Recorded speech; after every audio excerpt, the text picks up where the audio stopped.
మీరు ఎప్పుడైనా సముద్రంలో తప్పిపోతే మీ చుట్టూ నీళ్లు తప్ప ఇంకేం లేకపోతే ఇప్పుడు మీరు ఏం చేస్తారు? ఫస్ట్ మీరు ఏం చేస్తారంటే మీ దగ్గర ఉన్న నీళ్లు మొత్తం ఒక కంటైనర్ లో పెట్టండి. ఎందుకంటే అవన్నీ వేరువేరుగా ఉంటే మళ్ళీ ఆ వాటర్ పక్కకి వెళ్ళిపోతాయి. మళ్ళీ మీరు వాటిని సీలేసి పెట్టండి. నెక్స్ట్ మీ దగ్గర మంచినీళ్ళు లేకపోతే ఒక మంచి క్యాన్ ఉంటే ఆ క్యాన్ కట్ చేసి పెట్టండి. ఎందుకంటే వాడి నీళ్ళు మొత్తం దానిలో స్టోర్ అవడానికి. నెక్స్ట్ మీరు చేపలు పట్టి మీ ఎనర్జీని వేస్ట్ చేసుకోకుండా, మీరు చేపలు పట్టకపోయినా మీరు కొన్ని రోజులు బతికే ఉంటారు. మీరు ఒకవేళ చేపలు పట్టి మీ ఎనర్జీని వేస్ట్ చేసుకుంటే మీరు ఇంకా తొందరగానే చచ్చిపోతారు. నెక్స్ట్ దగ్గర ఉన్న వస్తువులు మీరే జాగ్రత్తగా ఉంచుకోవాలి. ఎందుకంటే ఆ సముద్రంలో పోతే మీరు ఇంకొకసారి కూడా వాటిని చూడలేరు. మీ దగ్గర ఉన్న పనికిరాని వస్తువులే మీకు ఉపయోగపడతాయి. నెక్స్ట్ వాన ఎండ గాలితో మీకు మీరే కాపాడుకోవాలి. నీటికి దూరంగా ఉండండి.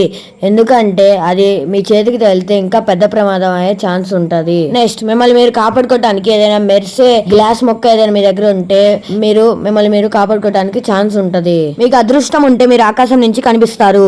మీకు డైలీ వీడియోస్ కావాలంటే మన ఛానల్ లైక్ చేసి సబ్స్క్రైబ్ చేయండి.